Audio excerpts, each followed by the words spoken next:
Hey, this idea occurred to me last night. I've changed my mind about some of these books, so I figured it'd be good to do a little bit of a survey, look back.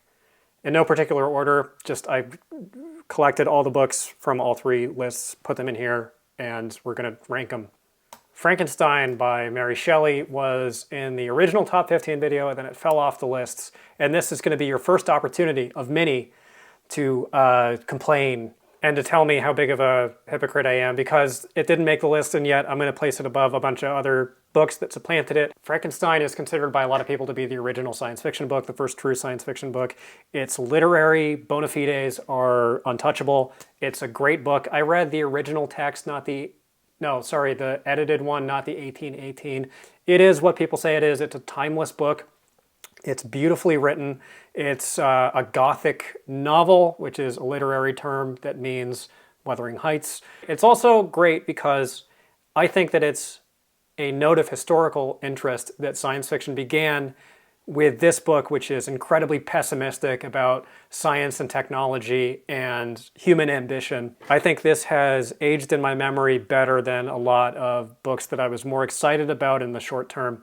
Next up is Shadow of the Torturer by Wolfe. I'm going to treat this just as Shadow of the Torturer, not Book of the New Sun, which maybe is a bit of gymnastics, but I have since read all of the Book of the New Sun, including Earth of the New Sun. And when I did the first top 15 video, which is where this was from, I had only read the first two books, Shadow of the Torturer and Claw of the Conciliator. My general feelings about Book of the New Sun are admiration mixed with exasperation. I like all of Wolfe's influences in Book of the New Sun more than I like the final product, his synthesis of all of it.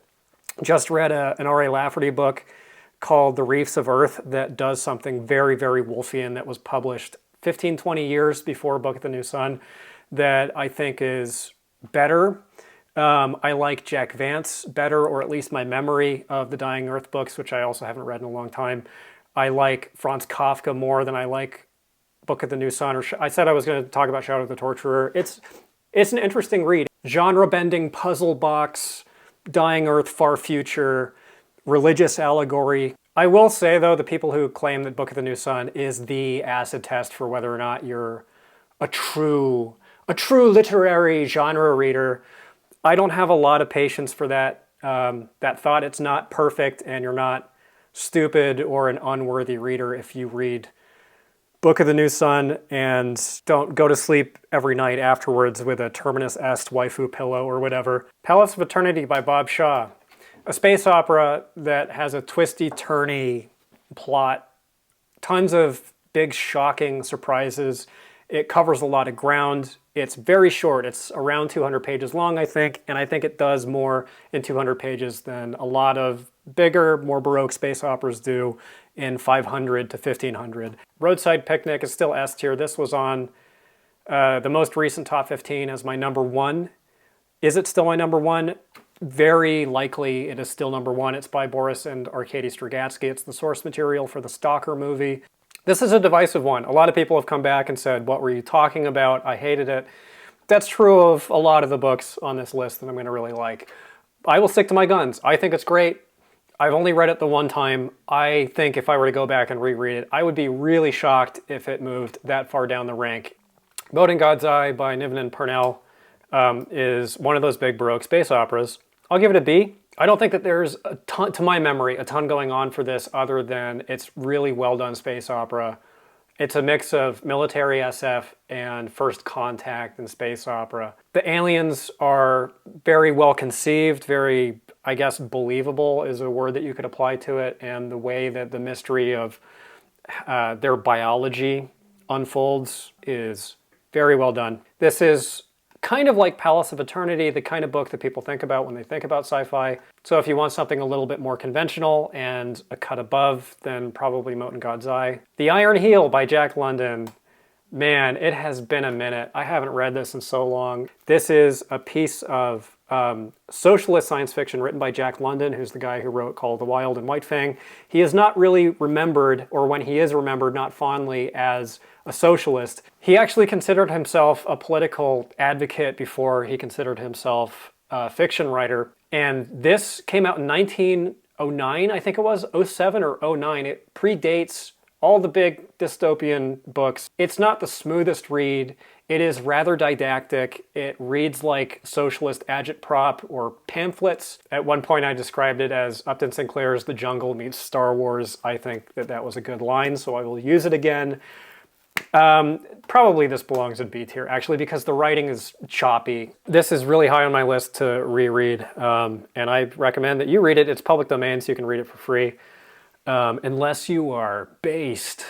Hothouse by Aldiss, probably A. I've heard from a lot of people that this was a rough go. I think it's one of the best pure exercises in world building that I've read. It's about a relic population of human beings who have devolved into little, I guess evolved into little imp green goblin guys, and they live on an Earth overwhelmed by a big jungle that's taken over most of the landmass because the Earth has stopped rotating, and these people just get picked off by bugs and killer plants and stuff, and there's a hero's quest to save the world. It's great. There's some creatures that show up about halfway through who get on a lot of people's nerves. They might get on mine if I reread it, I'm not sure. So mixed feelings about this one from the Gen Pop. I still remember it as about A tier.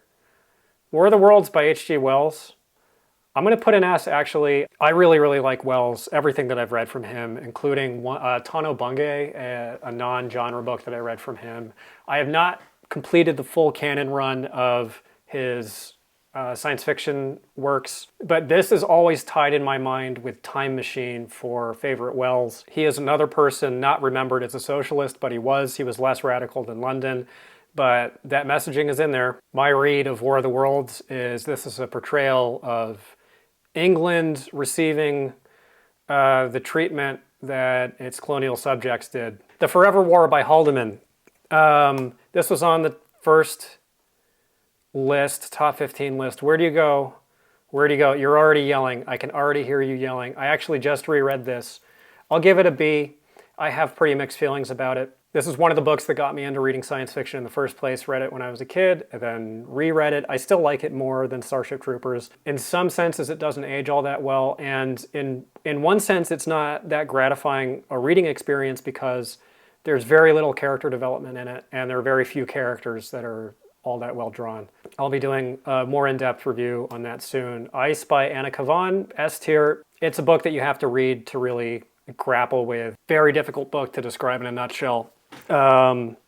It's about a love triangle in this dystopian world racked by war, and also there's a sheet of glacial ice that's descending from the North Pole for reasons unknown. The characters are fleeing before its rapid onslaught. This book it's like a float tank hallucination into the hell universe. The narration is completely non-linear. People die and then reappear later. It's violent and chaotic, incredibly dark, incredibly evocative, and ambiguous in its meaning. It's the kind of book that can be reread many times and interpreted in different ways.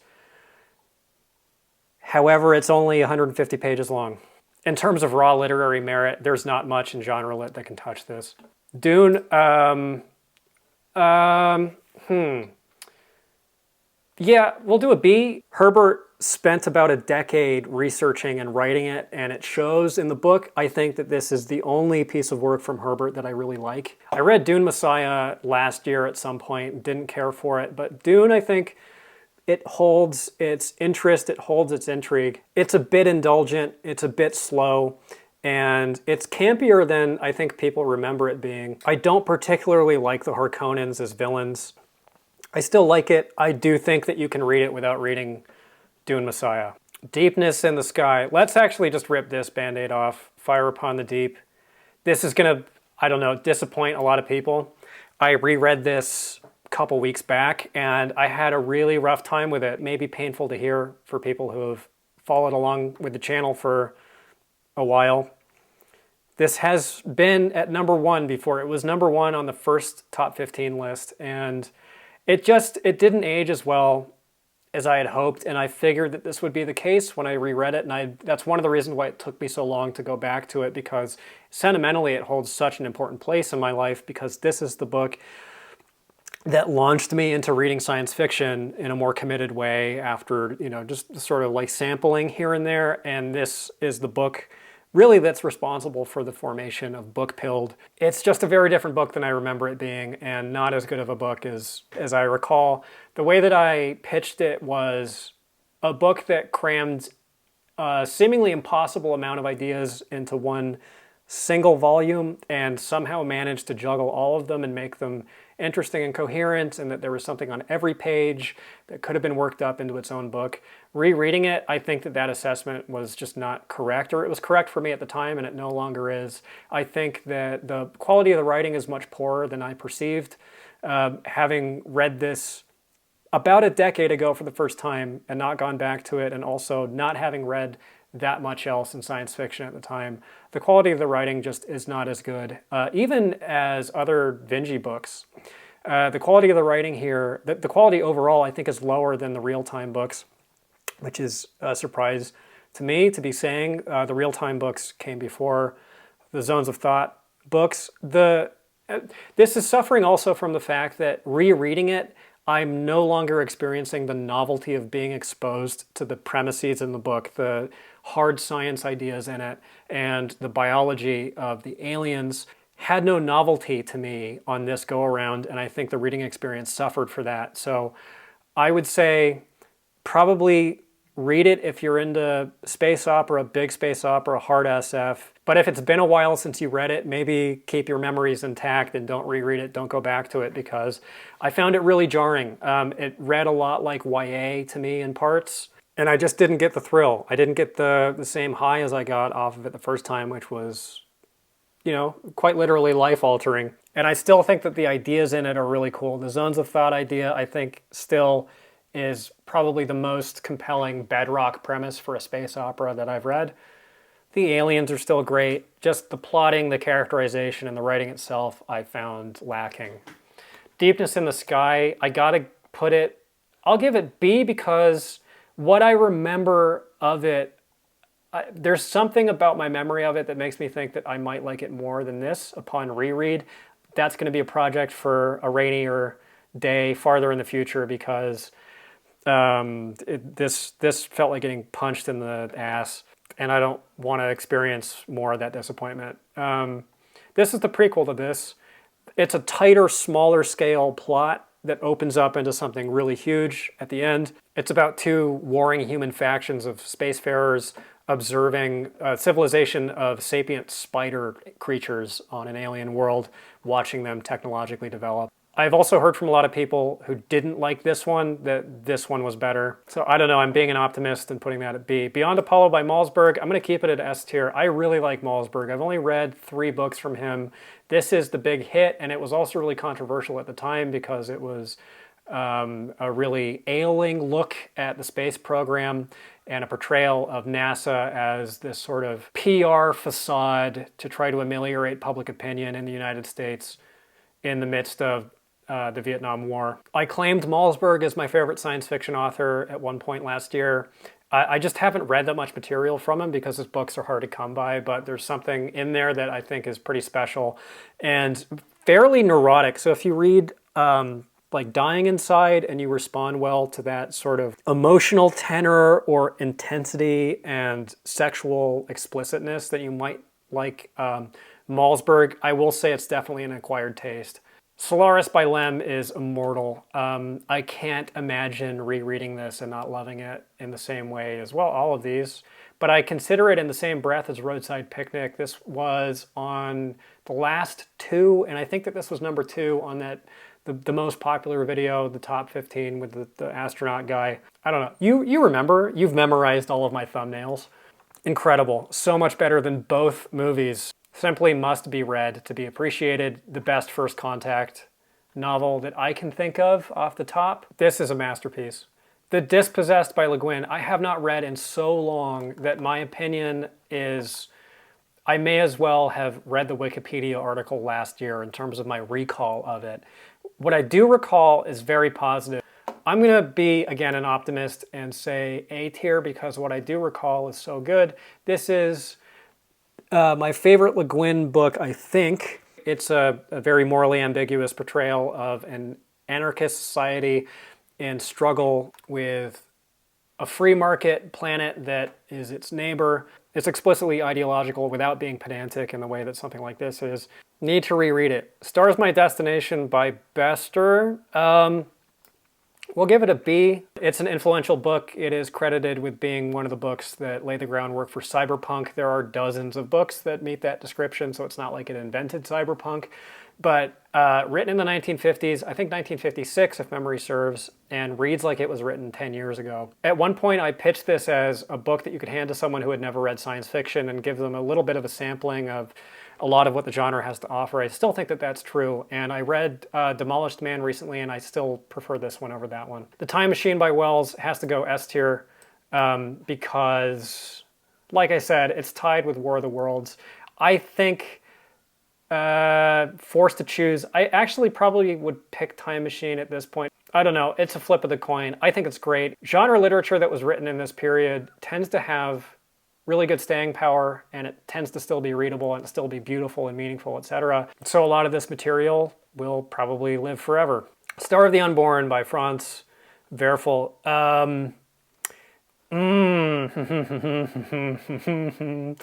I'm trying to be a little bit more objective in my take on it now. This is still S tier in my heart, personally, just emotionally, because I'm so attached to it. It's a very, very obscure book, published in 1946, I think. It's like a far future science fantasy written by this guy, Franz Werfel, who was Jewish, but had a loving interest in the Catholic Church. So in large part, it's religious allegory, and it stars Franz Werfel in a self-insert as the main character, and he takes long asides to converse with you, the reader, and to recall memories from his life.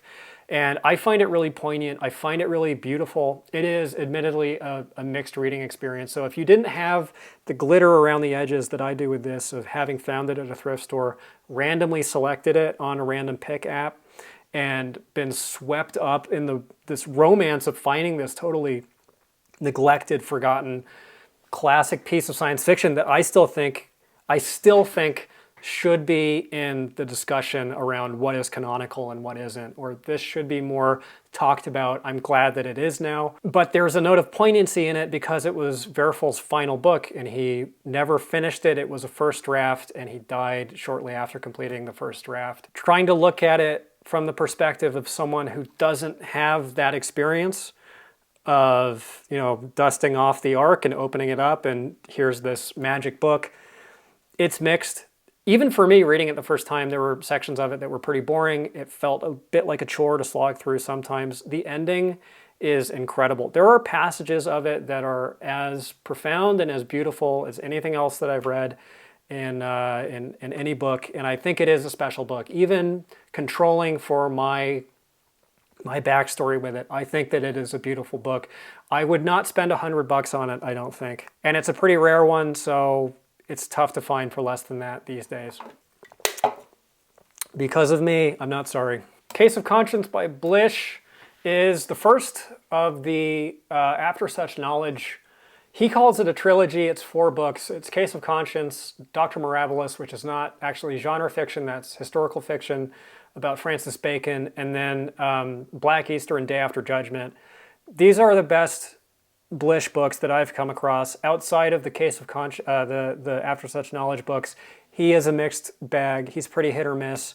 Overall, I like him, but this is him at his most masterful. I have grown very weary of priests in space stories. That's a book I'm not interested in reading anymore. This gets compared to The Sparrow by Mary Doria Russell, a book that I really, really don't like. And I think that that's unfortunate. It's a disservice to Blish. This is the best religious SF I think that's ever been written. That includes this. It includes Past Master by Lafferty that I would include in there. Is that fair? I don't know if that's technically religious SF. It's better than all the other stuff that I've read that involves priests in space. It's better than Canticle for Leibowitz. That's for damn sure. Definitely mixed impressions on the second half. It was serialized in 2 sections, and a lot of people don't like the back half of it. I have no problem with it. It's some interesting dystopian world building. Definitely not as impactful as the first.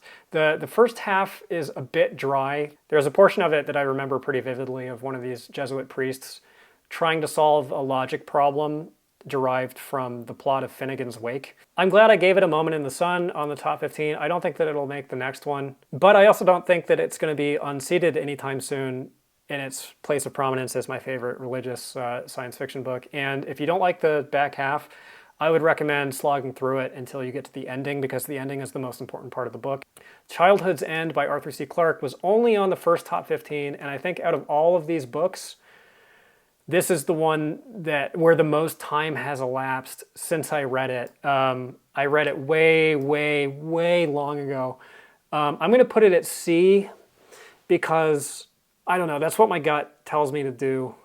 I've read a bunch of other Clarke, and I've had mixed feelings about it. I like Clarke. I definitely like Clarke more than I like Heinlein, and he's sort of tied with Asimov. On any given day, I could go either way. This is what I remember being the best Clarke book, and it's got this excellent Stanislaw Fernandez cover. He's one of my favorite cover artists. I would probably like it. I would probably be slightly tepid on it, just based on my track record with Clarke and my memory of it. What I remember of the plot I like very much, but I can't speak to anything else about it. I can't speak to the characterization. I can't speak to the quality of the writing, other than to say that I generally find Clarke slightly boring. Expedition by Wayne Barlow. I'm excited to put this back in the book pilled mix. It's been a long time since I brought this up on the channel. This was on the first top 15 video. Wayne Barlow is still, to this day, my favorite genre artist. He does fantasy and science fiction covers, and he had these side projects where he would do original work based around these worlds that he constructed. 2 major ones. He did a bunch of paintings of hell, sort of based on Dante's Inferno, I think, based on a lot of source material, Paradise Lost. Those are gorgeous. Those are incredible. Those are, I would say, as good as Expedition, which is his book of paintings about an alien world that he imagined.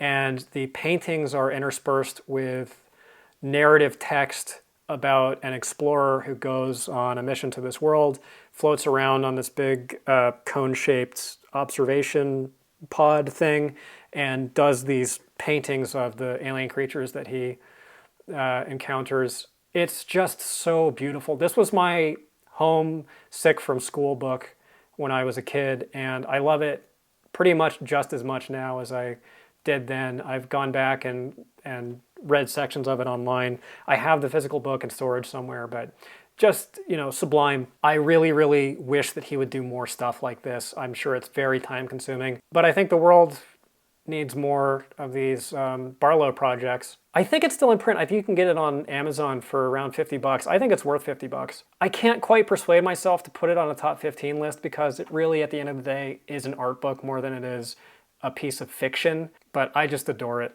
Hyperion by Dan Simmons, I will give a B. This actually was number 2 on that first top 15 list, and my opinion of it has just taken a big hit.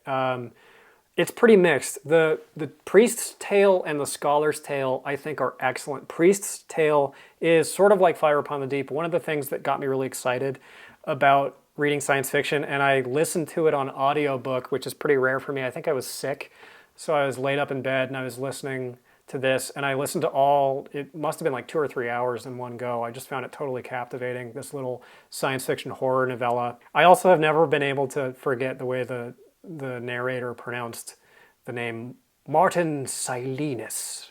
So I found the other bits sort of mixed. There are characters that I don't really like, that I find irritating, including Martin Silenus. There's a noir sub-story that I found pretty dull. Truncated ending, obviously this is the first of a 4-book series. I would characterize it as an above average space opera. The conceit of the Canterbury Tales derived narrative style adds to the novelty, but I've read so much other stuff since then that I think is better. Blood Music by Greg Bear is still one of my favorite hard SF books.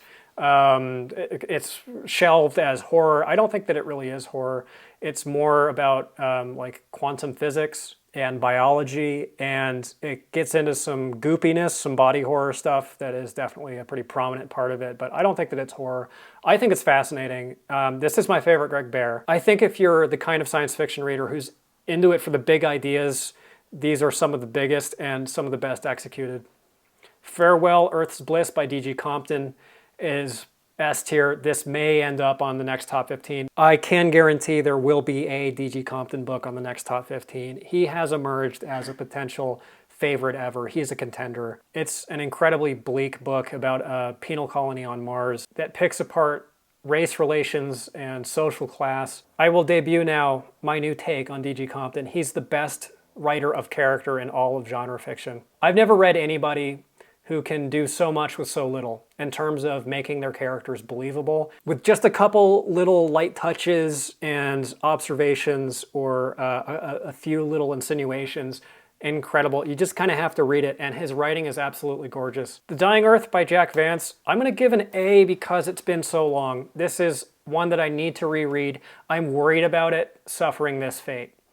I'm not as worried as I was about this, but I am still worried that this might get bumped off the top 15. This, along with this, is the only book that has made it, or that did make it, to all 3 of the top 15 videos. This may still wind up on the next one, but I have to go back and check my work. This is one of the major influences on this. My love of Jack Vance has been slightly conditioned by reading some stuff from him like Grey Prince, where I just think he's kind of a prick as a writer at times. I don't remember any of that in Dying Earth. I remember it being just atmospheric and gorgeous and unique. And historically, its importance is absolutely undeniable. But that's also not really what I judge books on. So provisionally A tier for now. This is going to be reread pretty soon. Australia by Cordwainer Smith, I will also put it A. I really like Cordwainer Smith. I like his short fiction more than this, his only novel, I will say. I've read one collection of him that was Instrumentality of Mankind. That was the title. It's all kind of artificial what gets chopped up into what book, because it all mostly is short fiction. Arguably, this is still a fix-up of short stories, or it's a fix-up of 2 novellas, Planet Buyer and The Under People, but it all takes place in the same shared universe called The Instrumentality of Mankind, I think, right? His stuff is definitely weird, definitely fun to read. I think I do agree with the general consensus that the first half is the most interesting part of this, and if you like Dune, I would recommend reading this one as well. Midworld was the first book on the first top 15. Finally reread it. This was one of my favorite books when I was a kid, and it just doesn't hold up. It's just not that good, as it turns out. It had been a long time since I'd revisited it. It's really, really derivative of Hothouse, and it does not hold up. There were a couple of moments of world building that I thought were interesting, but I thought that the characters were both not very credible and also were incredibly irritating presences on the page. And I think that the writing itself is pretty weak. So unfortunately, this is probably the big loser of the bunch. And out of all of these, I think this is the one that I would recommend actually against reading. City by Simak. It's a fix-up novel about a future, a progressively more distant future as each episode occurs, where dogs supplant human beings as the dominant sapient life form. It's slightly Vancian. It has a slightly Dying Earth feel of this planet that's populated by walking, talking dogs. Well, they walk on all fours, but they talk, they have technology. There are populations of robots that were built by human beings before they were forgotten and moved into folklore and dog culture, of almost like a cryptid, like nobody's sure if human beings are real or if it's just mythology. And also humanoid mutants who live off in the woods doing mysterious things. Each short story is bracketed by scholarly speculation from dog experts about, context clues in the stories for whether or not human beings are a matter of historical reality or if they're just folkloric. I think it's really clever and it's really beautiful. I've read other stuff from Simak, or Simic, I think it's actually pronounced. I just didn't like nearly as much. People like Waystation, I have not read that one. I'm going to lower these blinds because I'm looking weird. I lowered the blind. I look still weird.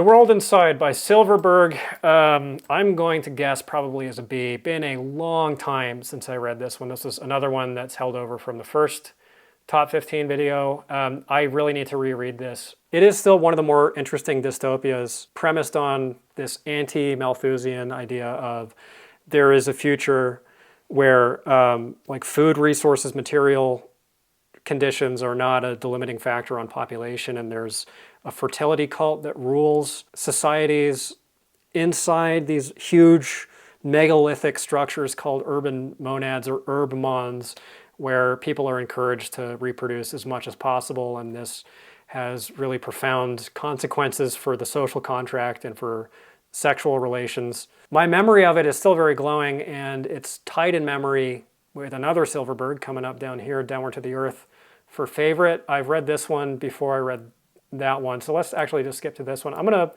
give this one preference because I have read it more recently, and recency bias should probably have another name. It should probably be recency preference or something, because I trust my opinion of this more than I trust it of this.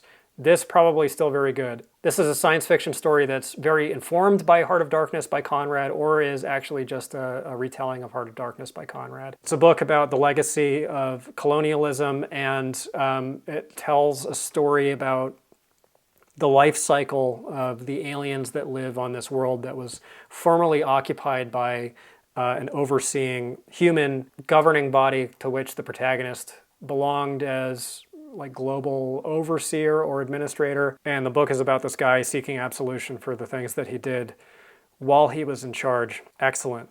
We Who Are About To by Joanna Russ.